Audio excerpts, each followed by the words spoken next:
Have you ever tried to pull start your lawnmower and the cord failed to pull back in?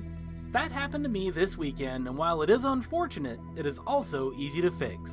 Grab your floppy pull cord, toolbox, and wounded pride, and let's get fixin'. Welcome to the Hippie Geeks. If you enjoy this video, be sure to subscribe and leave a comment below. The most likely cause of your pull cord not retracting is a broken recoil spring. To check that, you will need to remove the recoil assembly, which in my case is the entire top cover of the motor. Look around carefully and remove all of the various screws and bolts required to remove the cover. In my case, that meant 3 bolts around the cover, 1 screw on the top of the cover, and 2 screws that held the oil dipstick in place. Once those are out, pull the cover off of the mower and flip it over. The cover, not the mower. Remove the screw that holds the recoil assembly to the cover and set it aside. Pull out the recoil arms carefully, watching for the small springs that may be underneath them, as they love to jump out and get lost. Grab the end of the pull cord and either untie it or cut it off, then pull out the recoil pulley and look at the spring on the other side. Right here at the end of the spring, there should be a little hook. As you can see, mine is missing, which means that it needs to be replaced. The first thing to do is track down the model number of your engine. It will typically be stamped into one of the metal panels visible on the outside of the engine. Once you have that, search for your engine make, model number, and recoil pulley. This will bring up the proper replacement you will need.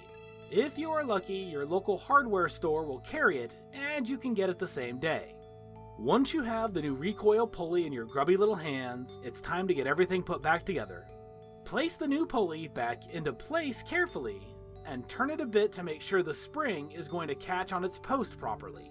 After that, place the little springs back where they go, with the recoil arms on top of those.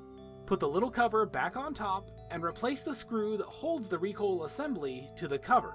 Hold the cover down firmly, and turn the pulley the correct direction, counterclockwise in my case, 10 or so revolutions, and line up the pull cord hole in the cover with the one that is in the pulley.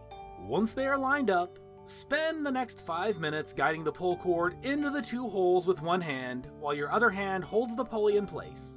Well, maybe it won't take you 5 minutes, but it did take me a little while with one hand. Now that the cord is pulled through, tie a knot in the end, pull it back into the pulley so the knot is out of the way, and slowly let the pulley wind back up, bringing the cord in with it. At this point, you should know if you tension the spring enough, too much, or just right. You don't want a ton of extra cord hanging out that will get in the way, or so tight that the pulley is still under a lot of tension when the cord is pulled all the way back in. In my case, I left a bit of extra cord out as it attached on the push bar a couple of feet away from the recoil cover. Place the cover back on the mower and put all the bolts and screws back in place before you try to pull on the assembly.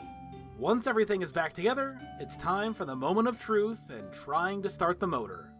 And success! Look at that puff of blue smoke.